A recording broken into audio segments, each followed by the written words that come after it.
નમસ્કાર મિત્રો, engineers education ચેનલમાં આપ સર્વેનું સ્વાગત છે. તો મિત્રો, આજે આપણે ધોરણ 8નો વિષય ગુજરાતીનું પ્રકરણ 4 અષાઢીના સ્વાધ્યાય પોથીના પ્રશ્નો જવાબ જોઈશું. પ્રશ્ન નંબર 1, સાચો વિકલ્પ શોધીને લખો. પ્રશ્ન 1, અતિથિ એટલે શું?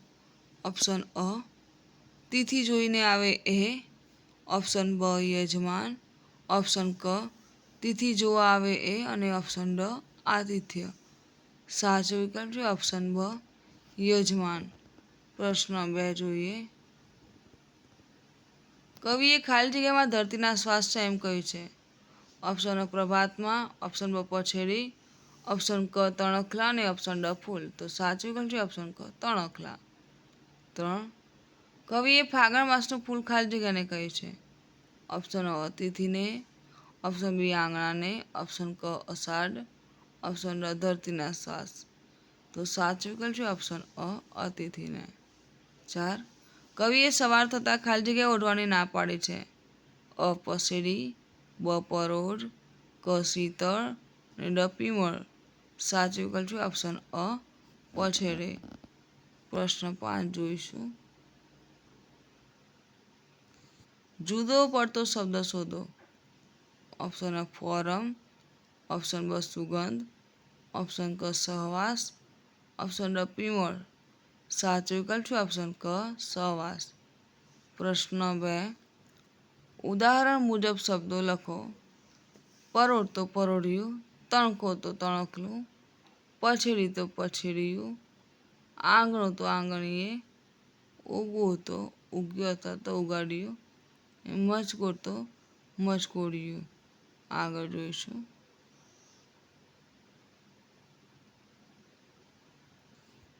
પ્રશ્ન 3, એક જ શબ્દ પરિવારના શબ્દો ઉદાહરણ મુજબ લખો. ઉદાહરણ છે ધરતી, તો ધરતી પરથી આવશે વૃક્ષ, ઝરણું અને રણ.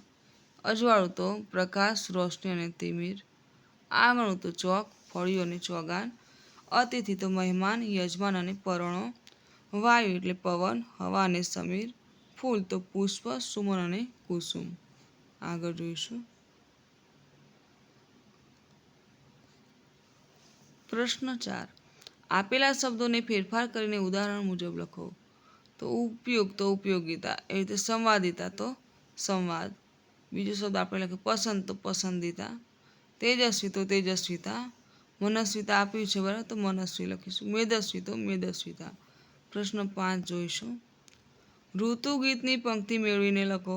ઉદાહરણ છે અષાઢ તો અષાઢી સાંજના અંબર ગાજે. ફાગણ તો ફાગણ ફોરે ફૂલડે. વસંત વાયરો વાય. ચૈત્ર તો ચૈત્ર મહિનો ચાલ્યો. કેરીઓ પાકી ડાળે. શ્રાવણ તો શ્રાવણ આવ્યો સરવડે. મેઘ ગાજે ને વીજળી ચમકે. આસો તો આસો માસો શરદ પૂનમની રાતડીને. વૈશાખ તો વૈશાખી વાયરા વાય. ગરમીનો પારો ન સહેવાય. પ્રશ્ન 6 જોઈએ. કાવ્યમાં સ્વરથી શરૂ થતા હોય એવા શબ્દો શોધીને વાક્ય પ્રયોગ કરો. ઉદાહરણ છે અષાઢ તો અષાઢ મહિનાની બીજે અમદાવાદમાં જગન્નાથ ભગવાનની રથયાત્રા નીકળે છે. એનો શબ્દ છે ઓઢીએ તો સવાર સવારમાં પછેડીઓ ઓઢીએ છીએ. બીજો શબ્દ અજવાળો તો સુરત દાદાના આગમનની સાથે અજવાળા ચારે બાજુ પથરાઈ ગયા. ત્રીજો શબ્દ આંગણીએ તો અમારે આંગણીએ મોર આવ્યો. ચોથો શબ્દ અતિથિ તો આજે અમારા ઘરે અતિથિ આવ્યા છે. પાંચમો શબ્દ ઉગ્યું તો વરસાદ પડતા કૂણું કૂણું ઘાસ ઉગ્યું. પ્રશ્ન 7, આપેલો શબ્દ જે વાક્યમાં સાચી રીતે વપરાયો હોય તે સાચા નિશાની કરો. તણખલું તો સસલું તણખલાનો અવાજ થતાં દોડવા લાગ્યું. કે આદિમાનવે બે પથ્થર પછાડતો અગ્નિના તણખલા થવા લાગ્યા.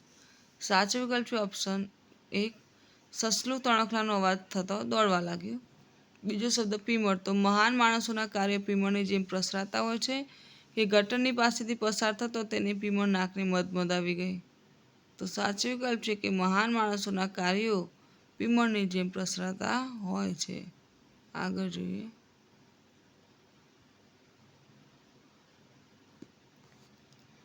ત્રીજો શબ્દ પછેડિયું, તો ધરતીએ લીલા ઘાસને પછેડી ઓઢી છે કે બે મિત્રો ઝઘડતા એક મિત્રએ બીજા મિત્રને પછાડી દીધો.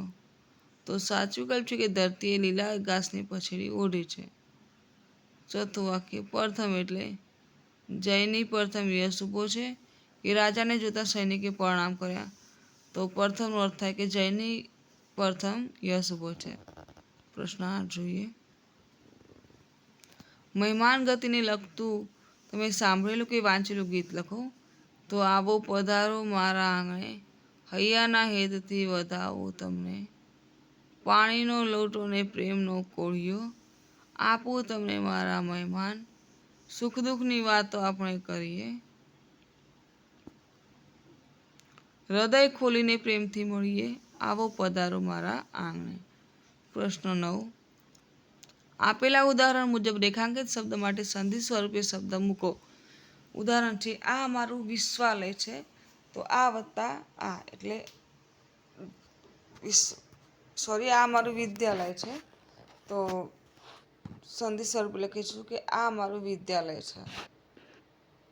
એક શબ્દ છે, કવિશ્વર દલપતરામ વઢવાણના વતની હતા. તો કવિશ્વર દલપતરામ વઢવાણના વતની હતા.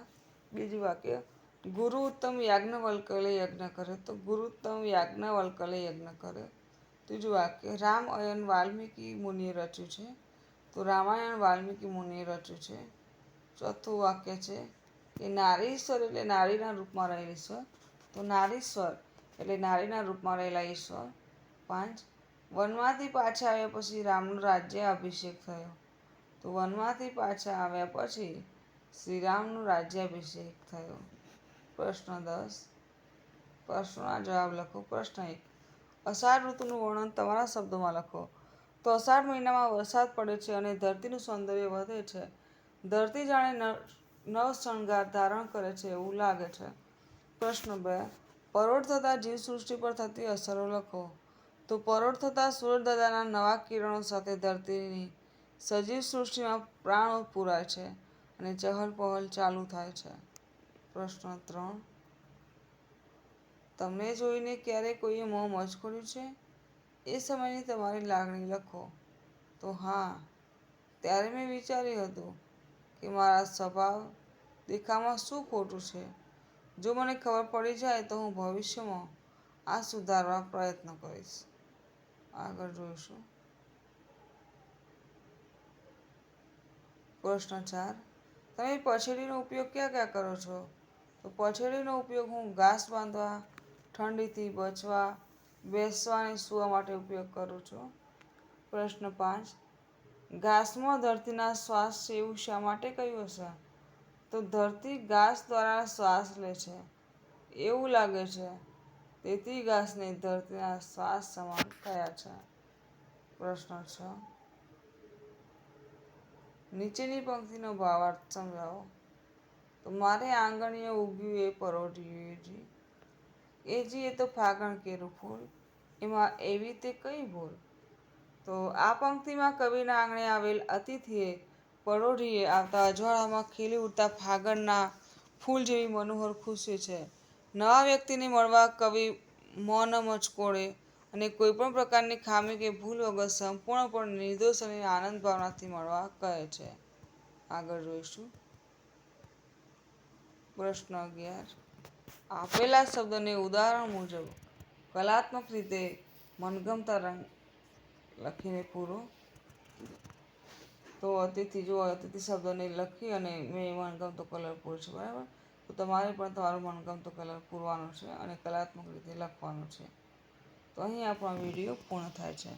તો જો આપને મારો વિડીયો ગમ્યો હોય તો વિડીયોને લાઈક કરો, શેર કરો અને મારી ચેનલ એન્જિનિયર્સ એજ્યુકેશનમાં જો આપ નવા હોય અને હજુ સુધી મારી ચેનલને સબસ્ક્રાઈબ ના કરી હોય તો મારી ચેનલ એન્જિનિયર્સ એજ્યુકેશનને સબસ્ક્રાઈબ કરો અને જોતા રહો એન્જિનિયર્સ એજ્યુકેશન ચેનલના નવા વિડીયો. મારો વિડીયો સંપૂર્ણ જોવા બદલ આપ સર્વેનો આભાર.